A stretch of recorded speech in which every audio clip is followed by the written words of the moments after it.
We have finally reached lesson 5 and I want to welcome everyone back again. Today, our focus will be on using Adobe Photoshop and you will be amazed as to how easy it is to create an amazing piece of work. As always, a fun fact. The biggest impact modern technology had on graphic design is to make it a very competitive field, and opportunities are quite difficult due to this. The advantage, on the other hand, is that the quality of graphic design has increased drastically. This is simply how life works. With a lot of competition, we tend to strive and excel in order to be the best. I don't want you to see this as an obstacle, but rather an opportunity.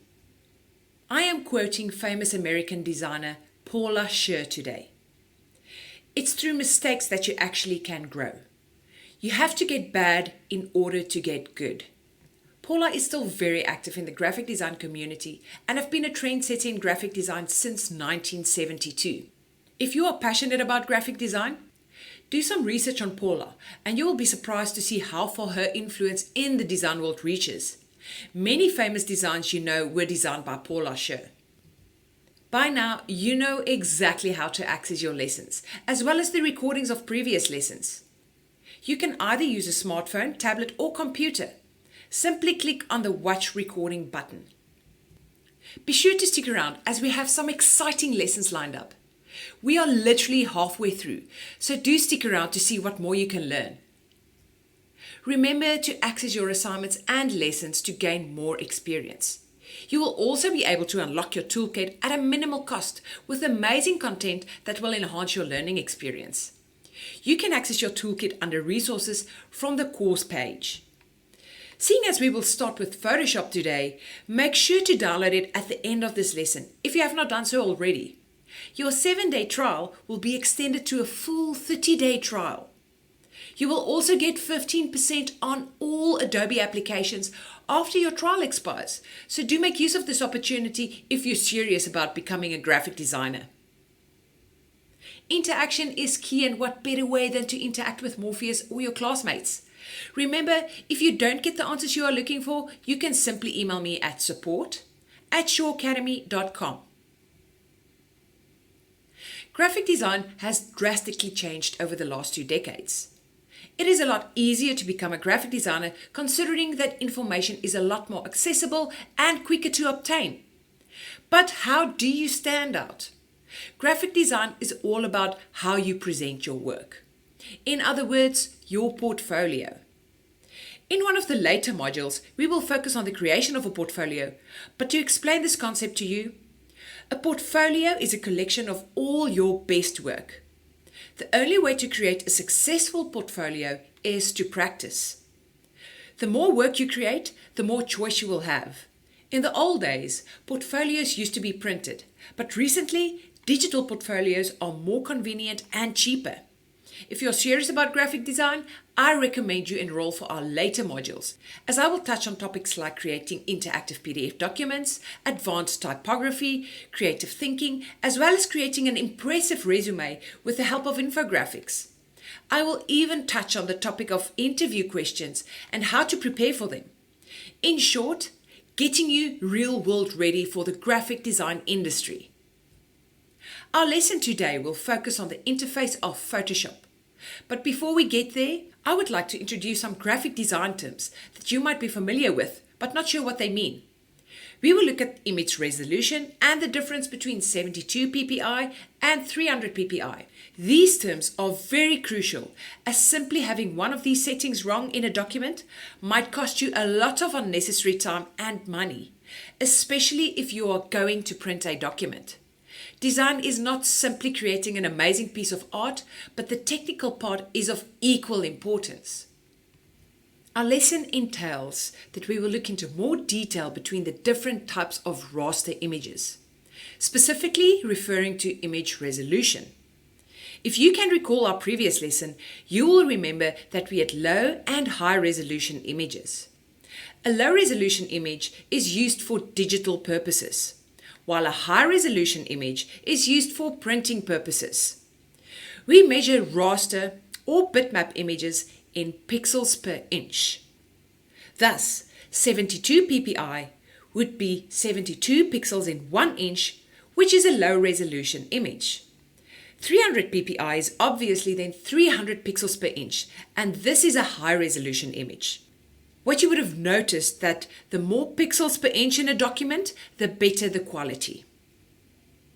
One of the reasons this confuses a lot of people is the fact that both a low and high resolution image might look exactly the same on a digital device. The reason for this is the fact that digital devices do not have the capability of viewing an image at 300 ppi, since the monitor of a computer only has the ability to view 72 ppi. You will however clearly see the difference when you print a 72 ppi image and compare it to a 300 ppi or high resolution image.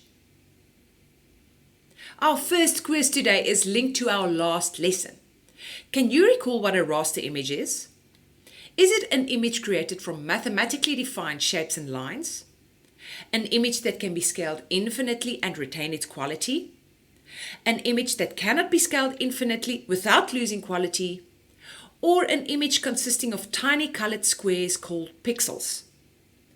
The answer is both C and D. If you recall the difference between a raster and vector image, you would remember that vector images are created in Illustrator and consist of mathematically defined shapes and lines. They can also be scaled infinitely without losing quality. A raster is an image that consists of millions of pixels and thus cannot be scaled infinitely, as you cannot add pixels that do not exist. With all this information, I would like to leave you with this one very important note. Always keep the highest resolution of an image. Once you reduce its size, you will not be able to get the quality back. High resolution images will take up more space, but higher quality images are more forgiving when it comes to editing, and you might one day want to print these images. Rather, invest in a proper storage system like cloud storage or an external hard drive.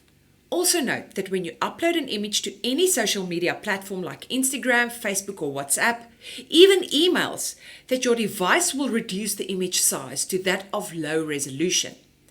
That's why you can't simply take an image from Instagram and print it as a big portrait. Understanding that a raster image deals with pixels will put image resolution into perspective.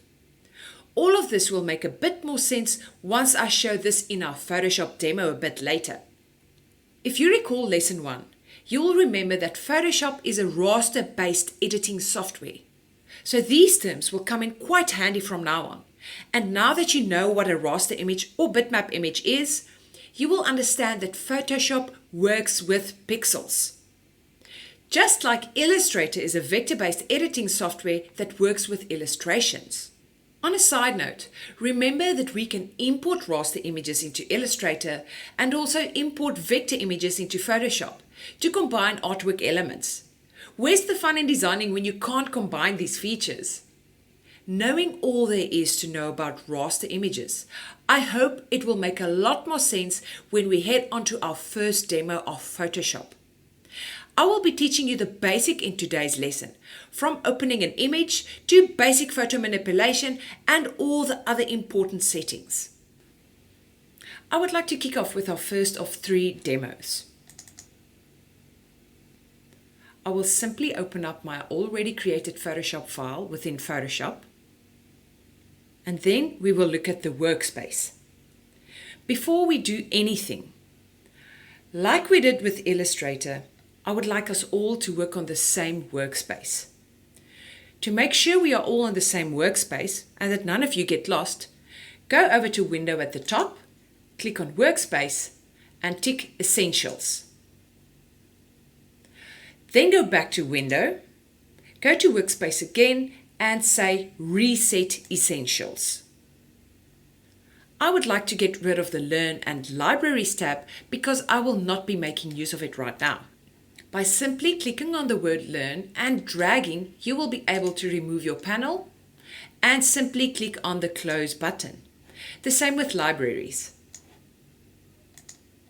This will also allow me for my workspace to be bigger. On the left-hand side, as you will notice, we have our Tools panel, or the toolbar.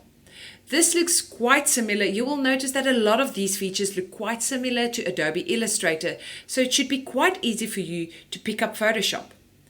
On the right-hand side, we have all our properties and panels, and on the top, these properties will change depending on the tool you have selected. The artwork that I created looks quite simple, but it will put things into more perspective to you. This is what we call layers. If you see a grey and white checkered block or box within your artboard, this means that there is nothing. There is total transparency. On the right-hand side, you will notice the Layers panel. This panel is very important because this is the panel you're going to be making use of the most. As you will see on this panel, we have small thumbnail images of our actual artboard here. If I can put the layers or the layers function into perspective, it would be similar to having multiple colored pages stacked on top of each other. So layer 7 in this instance would be the pink or magenta layer. Layer 6 would be the dark blue or royal blue layer. Layer 5 would be the cyan layer, and so on. The reason why Photoshop works with layers, because it allows you to make non-destructive edits. What this means is that I can edit each layer individually. With my Layers panel, I can even move layers around. For example, if I select layer 7 and click and drag it down and place it underneath layer 6, it will disappear. I did not delete it, I simply put it behind layer 6. On the left, you'll see this eyeball. This is your layer's visibility. So if I click on the eyeball, my layer will disappear. Again, I did not delete it, I simply hid it. Now, if I click on layer 6 eyeball and toggle the invisibility, I will be able to see layer 7 again. So moving your layers around is a very important feature because it will allow you advanced editing. Another tool that we can make use of when we have the Layers panel selected or any of the layers in your panel is the opacity tool. On the top right here, you will see the wording opacity with a percentage next to it. The default for Photoshop is 100%. There are numerous ways to toggle your opacity, or any percentage for that matter in Adobe Photoshop. The first way is to simply click on the arrow, down arrow here, and click and drag until you get the desired opacity. You will notice that I have layer 5 or my cyan layer selected and that I can change that layer's opacity. Look at the artboard here. So only that layer's opacity gets influenced. Another way to toggle opacity is to simply click on the word opacity until you see this hand cursor with an arrow and drag. Click and drag will adjust your opacity. Another way is to simply type in the opacity, highlighting this percentage, and type in the desired opacity and press enter. My favorite and quickest way is by simply typing in the opacity without selecting anything. This will change the desired layer or the selected layer's opacity. By clicking 0, you would have noticed that my opacity reset back to 100. If I click 9, my opacity will go down to 90. By simply clicking 4-5, it will change my opacity to 45% and so on. You get the idea. The next tool that I would like to introduce you to is called the Erase tool. And as the name implies, it erases elements. The shortcut key for erase is E on the keyboard, or you can find it here in your toolbars panel. It looks like an eraser. If you hover over some of these tools, Photoshop will indicate a short clip of what this tool does. If you see the arrow in the bottom right corner, you know this by now, it will activate an array of subtools. I'm simply going to choose the Eraser tool and just start to erase. You will notice that only my cyan or layer 5 gets affected. This is because I only have layer 5 selected on the Layers panel here on the right. The same applies for all other layers. So by simply clicking on layer 1 or the red layer with my eraser tool and clicking and dragging, I will remove only part of layer 1. The same with any other layer, layer 3. And to undo, you can simply press Ctrl Z for Windows or Command Z for Mac. I hope with this demo you understand Photoshop slightly more and also understand how to work with layers. Our next demo will be even more exciting. I would like to simply close down this document. I'm not going to save it. For our next demo, I would simply like to open up an already created file. So we can either go to File, Open, or you can simply click on Open. I would like to locate my Demo 2 files. And I've already created my file here, or my PSD, my Photoshop document, and I also have the images that I made use of to create this file activated. By simply clicking and dragging, you can select all of these images at once. Then simply click Open. It might take some time depending on the speed of your computer. By the way, if you didn't know, in your starter pack document, I've listed a couple of websites where you will be able to download free images, free vector stock, and free typefaces. We would simply like to recreate the original image, which is this image. You will notice that all our documents are listed here at the top. So I will be able to access any of my documents as they are listed here. Let's go back to our Demo 2 and just determine how I have worked and what I have done. You will be able to see the cityscape here.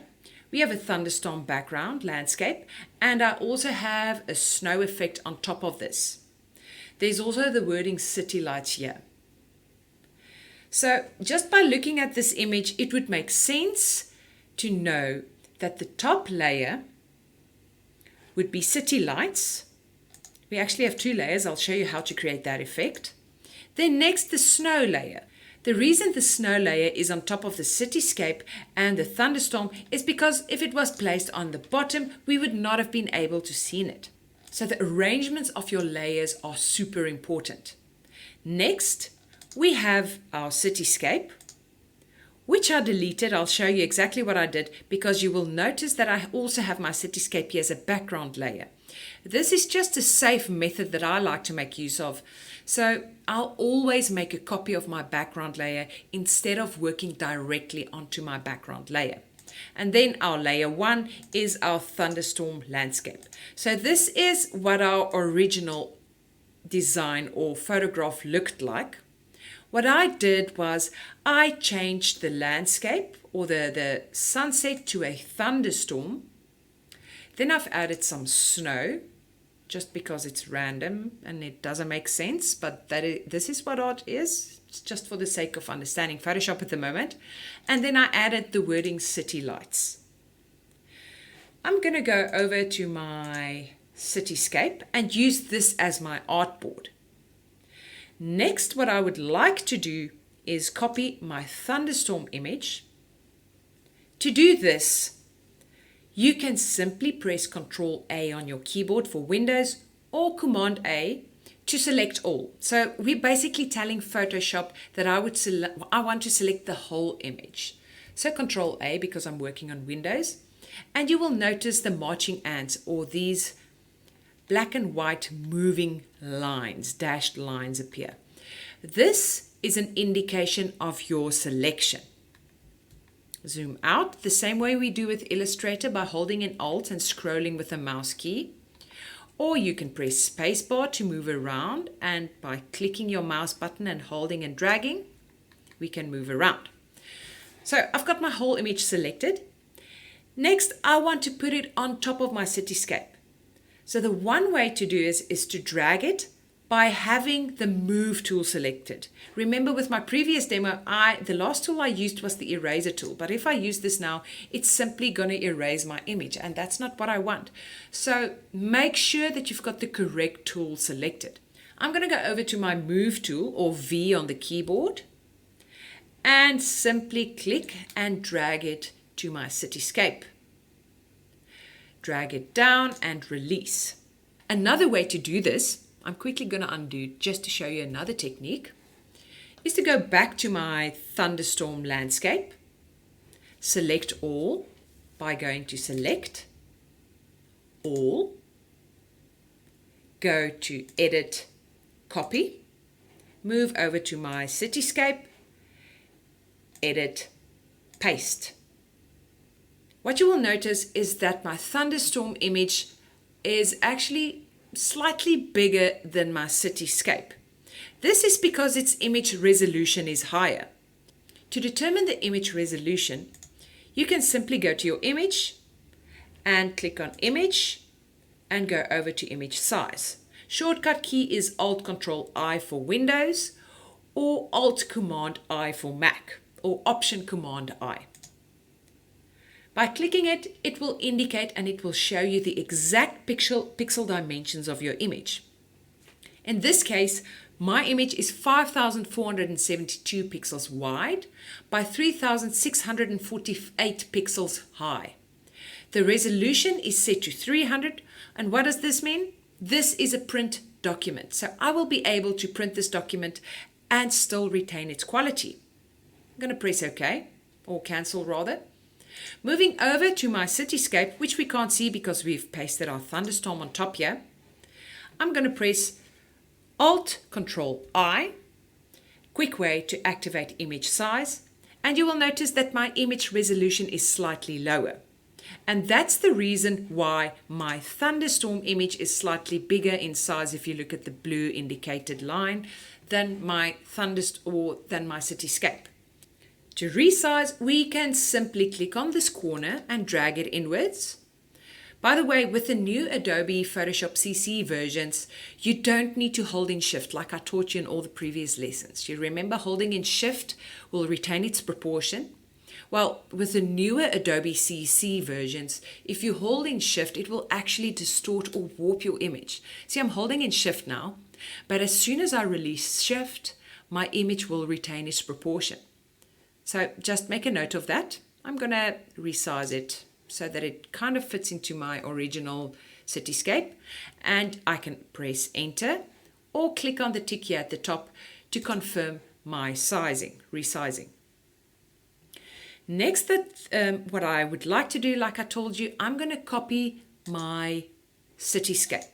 So I'm going to select my background layer, which currently is my cityscape, and by pressing Ctrl J on a Windows or Command J on a Mac, I will duplicate my background layer. Alternatively, you can simply right click on background layer and say duplicate layer. Say OK, and I've got a copy of my layer. What I would like to do now is place my cityscape, the duplicated layer, on top of my thunderstorm landscape. You won't be able to see the thunderstorm landscape even though I've made it visible again because my background layer is obviously on top. If I hide it, you will be able to see it. Now the reason why I placed it on top is because I would like to cut the sunset out. I'm going to show you a really cool tool. It's called the Magic Wand tool. Shortcut key is W on the keyboard, or it's the fourth key from the tool, or the fourth tool from the top, and it looks like a magic wand. So I've got that selected, and by simply make sure you've got the right layer selected. I've got background copy too, which I'm happy with, and by simply clicking on my sunset, I will be able to select part of my sunset. It works on the principle of contrast. So things that are similar in color and contrast will be selected. So you'll see the marching ants again, and this is an indication of selection in Photoshop. By just continuing to click, I will be able to select more of my sunset. If it takes too long, you can go over to the top here, and where it indicates tolerance, I can make my selection more gracious. So if I take the tolerance up, it will select more. That's too much. Ctrl Z to undo. Maybe bring that down slightly. That's better. And by changing your tolerance, you will be able to select less or more depending on your image. Just bring it down again. If your tolerance is less, it's obviously going to take a bit longer. We can zoom in by holding in Alt or Option on a Mac and scrolling in, just to make sure we've got everything selected. So the reason why I'm selecting the skyline or the sunset is because I would like to get rid of it. Just see, there's some more parts here. Be careful of having a too high tolerance. Undo, maybe bring that down slightly. That's better. That's better. Spacebar to move around. Okay, I'm happy with my selection. Come on. Just bring up my tolerance. Just want to get rid of that one small part. Yes, perfect. Hold in Alt to zoom out. The one thing that I'm going to do now, so I can either go back to my eraser tool, which you are familiar with from the previous demo, and click Erase. I can adjust the brush size by pressing the bracket keys next to P on your keyboard. In your starter pack, you would have noticed that I've got the hotkeys or the shortcut keys for all programs that we're going to work with in this module or in this course. So you can access those shortcuts from there as well. So I can either erase it, it might take some time, or a very quick way is by simply pressing backspace on your keyboard. And you would have noticed that I've erased my original sunset by simply pressing one button. To deselect or to get rid of the marching ants, I need to deselect my selection. To do this, who can guess what the shortcut key for deselect is? It's Control D or Command D. Alternatively, you can go to Select at the top and press Deselect. Go back to my Move tool because I would like to move my thunderstorm slightly up. Oops, if this happens, it's simply an indication of that I've got the wrong layer selected. Go back to my layer 1, which is my thunderstorm, and move it up. Like that. Happy. It already changed the scene and the mood of my image. The next step, let's go back to our original to see what I did here. I have my snowflakes. I've got my snowflakes activated here. And you will notice that they are black, but we'll sort this out now. I'm going to click, move over, and simply release. I'm going to drag and put it where I think it's going to work best, like that. To get rid of the black, because obviously this doesn't look like snow, there's this function on your layers panel at the moment. The default is always set to normal. This is what we call the blending modes. Now, blending modes is a really cool feature, or I've actually showed it to you in our first demo in lesson 1, to make sure that items blend together. So as soon as you have two objects that are on top of each other that overlay, blending modes can transform them to blend better. So there are a couple of options here, and I'm simply going to hover over each of them to see which one I used. Screen, lighten, or screen looks better. So I made use of the blending mode screen to create this effect. The only way I can explain blending modes is literally click on them and see what they do, but you need two layers that overlap to see the effect that blending modes have. Happy with that, as quick as that. The next and the last part of my artwork or canvas is the type. So I'm going to click on the type tool, T for type, and click once on my canvas and simply type in the wording City Lights, all caps. You can choose any typeface you desire.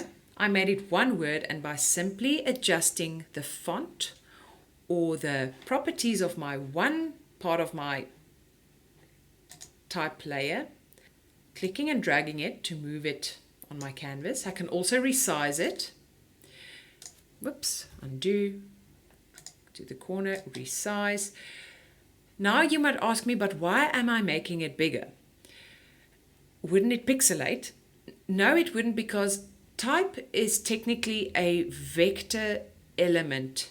Press enter once I'm happy with my size. And then if I go back to my original, if you look at my layers panel here, you'll see the top layer has got a T, which is an indicator that it's a type layer, so it's got the vector qualities. The one at the bottom, you'll see I've rasterized, okay? Because if it's a vector element, you sometimes lose some of the editing abilities in Photoshop.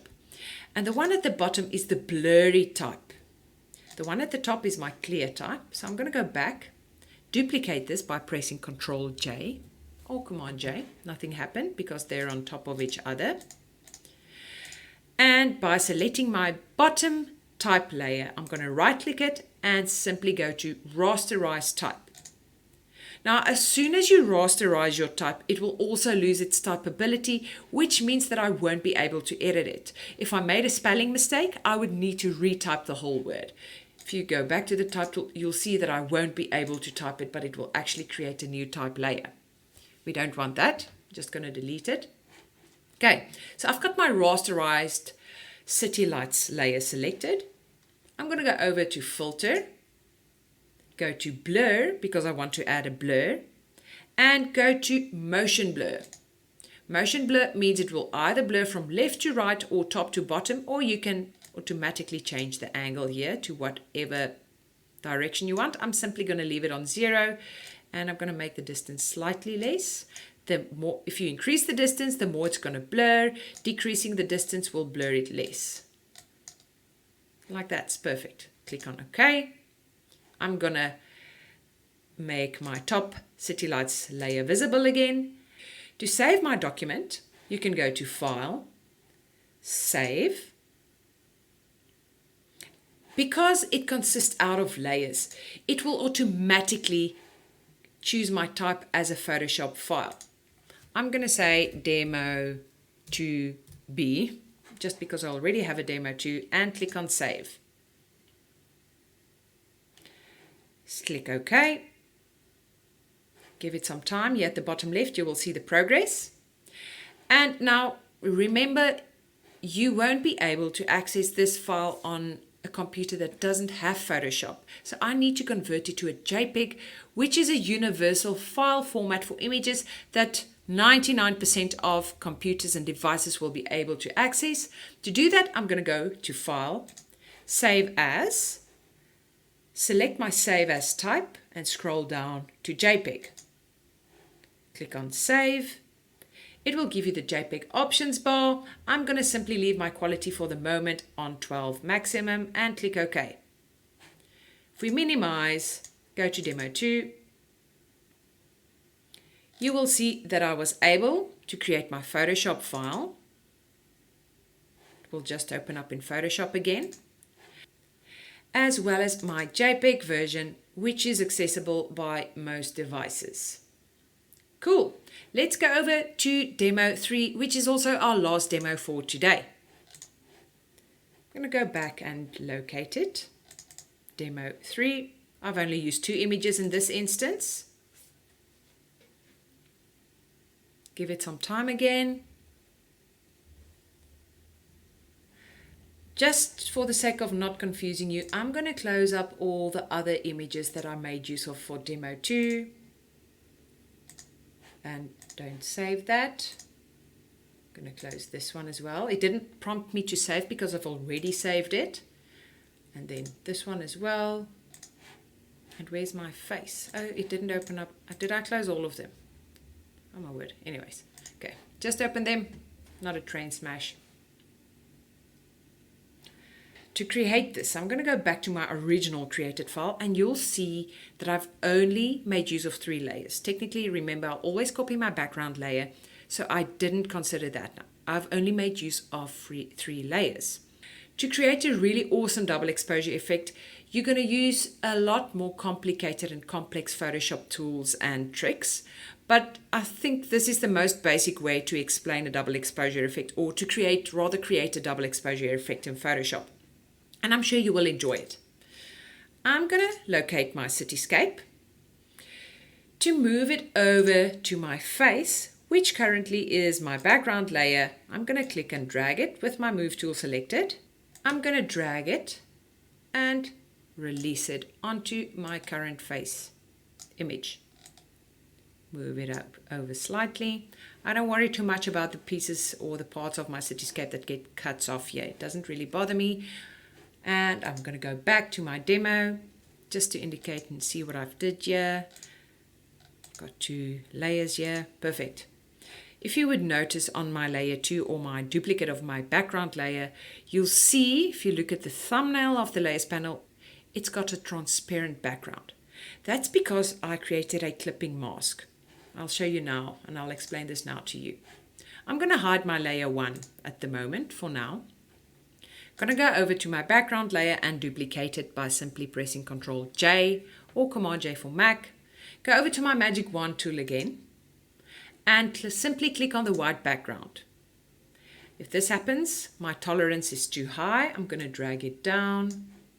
Ctrl D to deselect, or select, deselect, and redo my selection. Perfect, one shot, perfect. I'm going to get rid of my white background by simply pressing backspace. Nothing happened. I'll explain to you now. I just need to deselect first. The reason why nothing happened, you'll notice that something happened on my background or on my layers panel, but not on the image itself, is because remember I made a copy of this layer. And my original background layer is unedited. So if I hide it, you will notice the transparent background.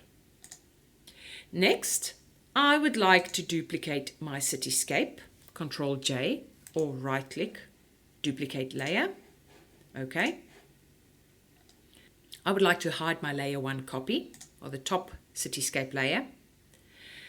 And with my layer 1 selected, the original cityscape layer, I'm going to hold in Alt and hover in between the face layer and layer 1 until it creates this block with this downward black arrow.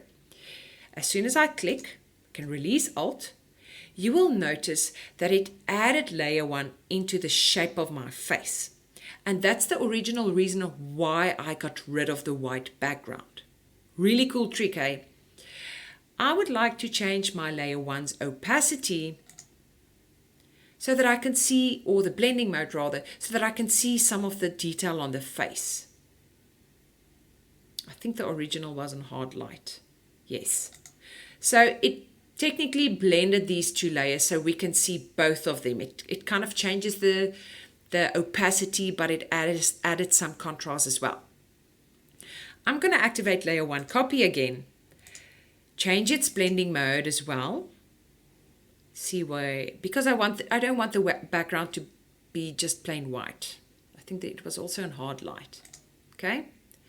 And in conjunction with my blending modes, I'm going to bring down the opacity as well, slightly. Something like this. And as quick as literally 3 layers, we were able to create a very cool double exposure. Again, to save, we go to File, Save As. I'm going to call it Demo 3, and you will notice that it is Demo 3B. It is already set to a Photoshop file because I've got my layers. Click Save, OK, and also save it as a JPEG, because your grandmother won't be able to view this, because why would she have Photoshop on her computer? Going to go to Save As, select JPEG, save. It's going to prompt you for the image options and click OK. Wait for it, minimize, and I created a double exposure effect in a matter of a couple of minutes. Even your grandmother will be able to open this JPEG file. Cool. Let's quickly recap on what we did in Photoshop today. Learning these basic but crucial skills in Photoshop will take you quite far and is vital in order to understand the more complex features of Adobe Photoshop. We will look at layer masks and why using this feature is so effective. I would like you to familiarize yourself with Photoshop, and why not create your own double exposure image? You can upload it to social media using the hashtag #ShaDoubleExposure, so all your classmates also can see. If you don't know what double exposure means, simply do a bit of research. If you enjoyed what you have done in Photoshop in this lesson, why not check out our Photoshop course where you will learn Photoshop in even more detail? We have a professional diploma in Photoshop. You will be able to understand enhancing images with adjustments. You will even look at layer types and masking, the various forms of selection tools. I've only showed you one in this demo, as well as image retouching. I'm sure everybody is excited for that. We have reached the end of lesson 5. I would like you to get all excited as we explore using Photoshop in even more detail. I would like you to create your own movie poster. I'm sure everyone is excited to start experimenting with Photoshop, so I won't bother you any longer. Why not make use of this extended trial in any ways? Before we wrap up, realizing that we are more than halfway through our first module, I would like to tell you my story on how design and education altered my life for the better. We know that education can be very expensive, and this is exactly where Sha Academy saw an opportunity. An opportunity for you to learn skills that might not have been otherwise easily accessible to you. And also an opportunity for me to teach you everything that I've learned over the years. Here is my journey so far. I was privileged enough to know exactly what I wanted to be after school.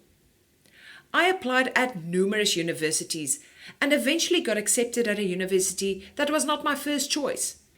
The process of applying at several universities was quite tedious, but at the end it was all worth it, and your first choice might not always be the best for you. Back in this time, e-learning was a topic of the future and not really an option to consider. I managed to complete my 3-year diploma in graphic design, and by the end of my 3rd year, and still not being able to find work, I decided to continue with my BTech part-time over 2 years, and I also added additional courses to upskill myself, including finishing my diploma in packaging technology, a certificate in marketing management, as well as a certificate in photography that later turned into an advanced certificate of photography. This also opened up many opportunities for me in tertiary education, and I soon fell in love with sharing my design knowledge. During this time, I managed to gain a client base and started to work for myself. I also combined this with part-time lecturing, the perfect balance. Eventually, I taught myself a lot of skills that made me stand out in the graphic design industry. With all the knowledge and skills I learned, an internationally acclaimed private education institution offered me a part-time position to be a graphic design educator. I eventually started to lecture, do graphic design in my spare time, and photographed weddings on weekends. I still felt I wanted to up my skills, and with an already jam-packed schedule, I took on the challenge of yet another course. Doing research and realizing that e-learning is the best option, I actually did a social media course through Sha Academy, oblivious of the fact that I will be teaching you in a couple of years' time. Let's be honest, e-learning has drastically changed the face of education and made it accessible and more affordable for so many people. Education in itself is changing, just like the graphic design industry is changing. With self-discipline being the #1 factor when it comes to e-learning, you are the only person standing in your way of getting an education. Thankful for the experience I've gained throughout the years, I realized that my education could have taken me a lot less time. Education allowed me to become what I am today, and for that I'm thankful. However, with all this, we realize that since technology is advancing, it is also changing the face of education, since most people do not have the funds or time to do a course that might take you 3+ years. Most of us also don't have the opportunity to study full-time when leaving high school, and this is where Sha Academy fills the gap. To become a graphic designer, you do not need a 5-year degree from a university, especially now with the face of education that is changing. The most important quality that a designer should have is power of imagination, visualization, and commitment. It might have taken me 5 years, but I did not know any better back then. Thankful that I had the opportunity to do a course through Sha Academy, I wish I had this opportunity earlier in life. Our mission is higher education at lower cost. And we provide education that is more convenient, flexible, affordable, interactive, and tailored to your needs. Our education and our qualifications are even internationally recognized. It's designed for you to help you achieve your goals. Being a leader in the online education industry, you can be sure that you're in good hands. Not only do we offer our courses in the comfort of your own home or workspace, but you can do it at any time. So, what options do you have now? Well, you can continue studying to get skilled in the industry of graphic design. We are almost done with Module 1 and have 3 modules to go. Finishing all 4 modules, you have the opportunity to obtain a professional diploma in graphic design that is internationally recognized. And for a limited time, we can offer you up to 50% off on our packages. We offer huge discounts for those looking at the 3, 6, or 12-month subscription packages. This means that you will be able to complete this course comfortably and affordably, and go on and complete many other courses in the design faculty and even across other faculties at Sha Academy. Almost like I did when I studied various courses simultaneously. This time, however, it is a lot more accessible, convenient, and affordable. The 3 and 6 month packages are great, and of course, the 1 month plan is the easiest from an upfront cost perspective. But if you can afford it, the 12-month plan is definitely the best value for money. As we are nearing the end of your Module 1, let me put it into perspective for you.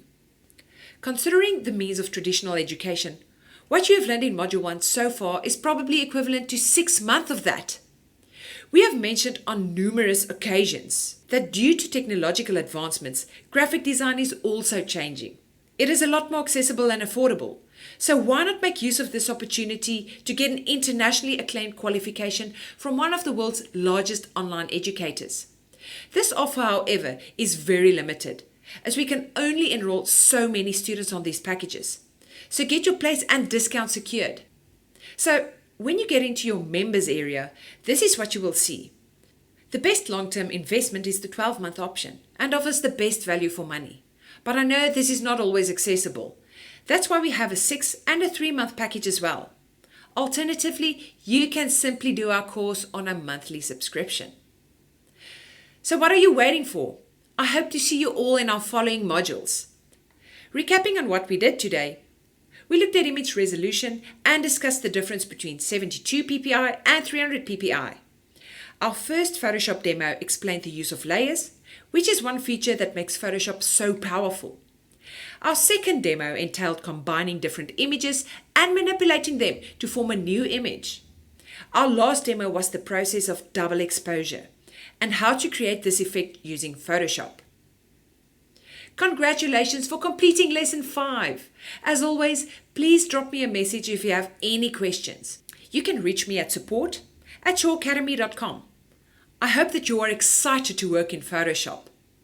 Since we will be creating a movie poster, you can perhaps think of ideas and let your imagination go wild. We are getting closer to the end of Module 1. Thank you for joining me today. I will see you next time.